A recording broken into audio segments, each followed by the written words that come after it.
ሰላም ጤና ይስጥልን ውድ ሪፖርተር ተከታታዮች የሰዓቱን ዜናዎች ቀጥዬ አሰማችኋለሁ። ምርጫ ቦርድ የዲጂታል ምዝገባ ተግዳሮቶችን የማኑዋል አሰራርን በመመለስ ለመፍታት መወሰኑን ገለጸ። የእጩዎች የዕጣ አወጣጥ ስነ ስርዓትም በዛሬው ዕለት ተከናውኗል። የኢትዮጵያ ብሔራዊ ምርጫ ቦርድ ለሰባተኛው ሀገራዊ ጠቅላላ ምርጫ እያከናወነ የሚገኘው የቅድመ ምርጫ ዝግጅት የቴክኒክ ችግሮችና የአሰራር ለውጦች ያሉበት መሆኑን ገልጾ ቦርዱ በመራጮች ምዝገባ ወቅት የገጠመውን የዲጂታል ሲስተም መቆራረጥ ለመፍታት በአስቸጋሪ አካባቢዎች ወደ ማኑዋል ወይንም የቀድሞ የወረቀት አሰራር መመለሱን አስታውቋል። የፖለቲካ ፓርቲ እጩዎች በድምጽ መስጫ ወረቀት ላይ የሚኖራቸውን ቅደም ተከተል የሚወስን የዕጣ ማውጣት ስነ ስርዓት በዛሬው ዕለት በይፋ በተጀመረበት ወቅት ንግግር ያደረጉት የቦርዱ ሰብሳቢ ሜላትወርቅ ኃይሉ ተቋሙ ከኢትዮ ቴሌኮም ጋር በመሆን የሲስተም ችግሮችን ለመፍታት ጥረት ቢያደርግም አሁንም ድረስ ችግሩ መቀጠሉን አመልክተዋል። ሰብሳቢዋ በጣም አስቸጋሪ በሆኑ ቦታዎች ላይ ሂደቱን ለማሳለጥና የመራጮችን መብት ለማስከበር ወደ ማኑዋል እየቀየርን ነው ሲሉ የምዝገባ ሂደቱን ለማረጋገጥ የተወሰደውን አማራጭ እርምጃ አስረድተዋል። እስከ ባለፈው ሳምንት መጨረሻ ድረስ በ46754 የምርጫ ጣቢያዎች ከ18 ሚሊዮን በላይ መራጮች መመዝገባቸውንም ጠቁመዋል። አሁንም ቢሆን ግን በተለይም በዚህ በኔትወርክ አቅርቦት ላይ በጣም ከፍተኛ የሆነ ችግር እየገጠመን ስለሆነ የመራጩ መብት እንዳይጉላላ ለ15 ቀን በላይ መጠበቅ የሚቻል ባለመሆኑ በተወሰነ ደረጃ ሩቅ የሆኑና የኢንተርኔት ከቨሬጃቸው በጣም አነስተኛ የሆኑትን ወደ ማኑዋል የመቀየር ስራ ቦርዱ ወስኖ እየሰራ ይገኛል ማለት ነው።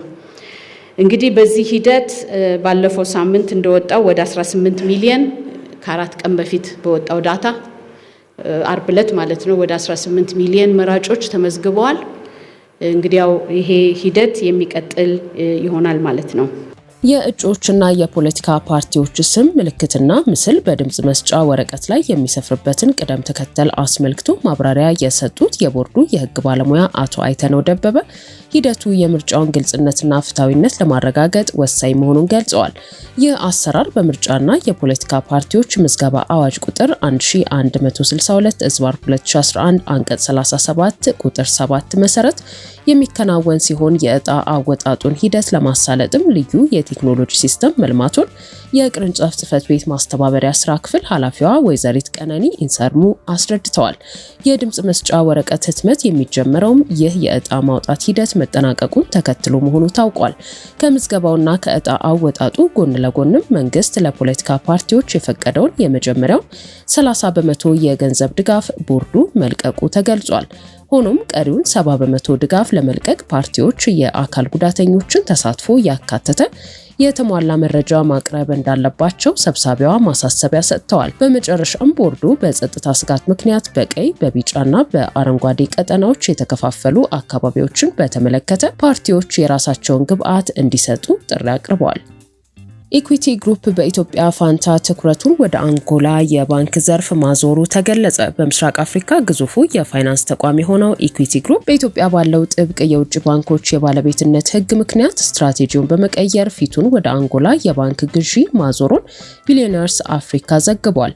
ተቋሙ እንደ አውሮፓውያኑ አቆጣጠር በ2026 ስሙ ያልተጠቀሰን የአንጎላ ባንክ አብዛኛውን ድርሻ ለመግዛት ማቀዱን የገለጸ ሲሆን ይህም በኢትዮጵያ ለዓመታት የቆየው የፋይናንስ ዘርፉ የመቀላቀል ጥረት በዘገየበት ወቅት የተወሰደ እርምጃ መሆኑ ተመልክቷል። የኢኩዊቲ ግሩፕ ዋና ስራ አስፈጻሚ ዶክተር ጄምስ ሙዋንጊ ተቋማቸውን ወደ አዳዲስ የአፍሪካ ገበያዎች ለማስፋፋት በሚያደርጉት ጥረት ኢትዮጵያ ዋነኛ ግባቸው የነበረች ቢሆንም የህግ ማዕቀፉ አዝጋሚ መሆን ግን ፊታቸውን ወደ ሉዋንዳ እንዲያዞሩ አስገድዷቸዋል ተብሏል። የኢትዮጵያ የባንክ ዘርፍ ከ50 ዓመታት በኋላ በታህሳስ 2024 በወጣው አዋጅ ለውጭ ውድድር ክፍት ቢሆንም አንድ የውጭ ስትራቴጂካዊ ኢንቨስተር በሀገር ውስጥ ባንክ ሊኖረው የሚችለው ድርሻ ከ40 በመቶ እንዳይበልጥ መገደቡና አጠቃላይ የውጭ ባለሀብቶች ድርሻ ከ49 በመቶ መብለጥ የለበትም የሚለው ድንጋጌ ለኢኩዊቲ ግሩፕ እንቅፋት እንደሆነበትም ምንጩ ጠቅሷል። ባንኩ በአዲስ አበባ ወኪል ቢሮ ከፍቶ ለ7 ዓመታት ቢጠባበቅም ስምምነት ላይ ለመድረስ ባለመቻሉ አሁን ላይ በአንጎላ የሚገኘውን እድል ለመጠቀም መወሰኑ ታውቋል። የአንጎላ ማዕከላዊ ባንክ አዲስ ባወጣው የካፒታል መመሪያ ምክንያት ትናንሽ ባንኮች እንዲዋሃዱ ወይንም ከገበያ እንዲወጡ እየተገደዱ መሆኑ እንደ ኢኩዊቲ ላሉ ክልላዊ ተዋናዮች ሰፊ እድል ፈጥሯል ተብሏል። ኢኩዊቲ ግሩፕ ይህንን የማስፋፊያ እርምጃ የወሰደው በታሪኩ ከፍተኛውን የፋይናንስ አቅም በገነባበት ወቅት መሆኑም ተገልጿል። ተቋሙ እንደ አውሮፓውያኑ አቆጣጠር እስከ ታህሳስ 2025 በነበረው የሂሳብ ዓመት ከታክስ በኋላ $580 ሚሊዮን ወይንም 75.5 ቢሊዮን የኬንያ ሽልንግ ትርፍ ያስመዘገበ ሲሆን ይህም ካለፈው ዓመት ጋር ሲነጻጸር የ55 በመቶ እድገት አሳይቷል። በአሁኑ ወቅት ከባንኩ ትርፍ ግማሽ ያህሉ የሚገኘው ከኬንያ ውጪ ባሉ ቅርንጫፎች ሲሆን በተለይም በኮንጎ ዲሞክራቲክ ሪፐብሊክ ያለው ቅርንጫፍ የ58 በመቶ የትርፍ እድገት ማስመዝገቡ የተቋሙን የድንበር ተሻጋሪ ስትራቴጂ ስኬታማነት የሚያሳይ መሆኑን በዘገባው ተጠቅሷል። የአሜሪካው ፕሬዝዳንት ዶናልድ ትራምፕ ከኢራን ጋር ድርድር መጀመሩን ጠቅሰው የአሜሪካ ጦር ለድርድሩ ስኬታማ መሆን በኢራን የኃይል ማመንጫዎችና መሰረተ ልማቶች ላይ ለሚቀጥሉት 5 ቀናት ወታደራዊ ጥቃት እንዳይሰነዝር ማዘዛቸውን አስታወቁ። አሜሪካና ኢራን እያካሄዱ ያሉት ጦርነትን በመነጋገር የተሟላ መፍትሄ ለመስጠት ባለፉት 2 ቀናት በጣም ጥሩና ውጤታማ ውይይቶችን አድርገዋል ብለዋል። ሰሞኑን የተካሄደው ዝርዝርና ገንቢ ውይይት ላይ በመመስረት ድርድሩ በዚህ ሳምንት ውስጥም እንደሚቀጥል የጠቆሙት ፕሬዝዳንት ትራምፕ ይህ ድርድር በስኬት እንዲጠናቀቅ በማሰብ የአሜሪካ ጦር በኢራን የኃይል ማመንጫዎችና በኢነርጂ መሰረተ ልማት ላይ የሚሰነዘረውን ማንኛውም ወታደራዊ ጥቃት ለ5 ቀናት እንዲዘገይ ማዘዛቸውን ገልጸዋል።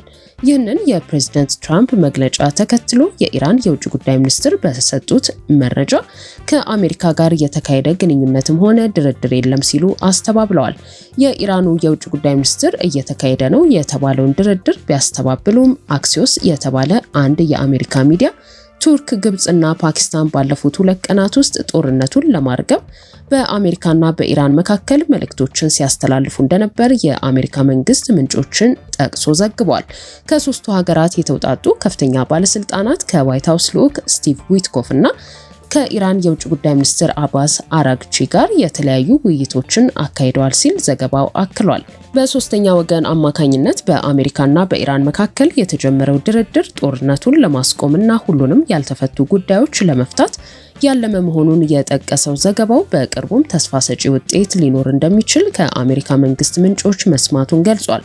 የቱርኩ ሚዲያ ቲአርቲ አፍሪካ የቱርክ መንግስት ምንጮችን ጠቅሶ ድርድር መጀመሩን ያረጋገጠ ሲሆን የቱርኩ የውጭ ጉዳይ ሚኒስትር ሃካን ፊዳን በዛሬው ዕለት ከግብጽና ከኢራን የውጭ ጉዳይ ሚኒስትሮች ጋር እንዲሁም ከአሜሪካና የአውሮፓ ህብረት ባለስልጣናት ጋር በስልክ መነጋገራቸውን ዘግቧል። ውድ የሪፖርተር ተከታታዮች የሰዓቱ ዜናዎቻችን እነዚህ ነበሩ። ስላደመጣችሁን ከልብ እናመሰግናለን።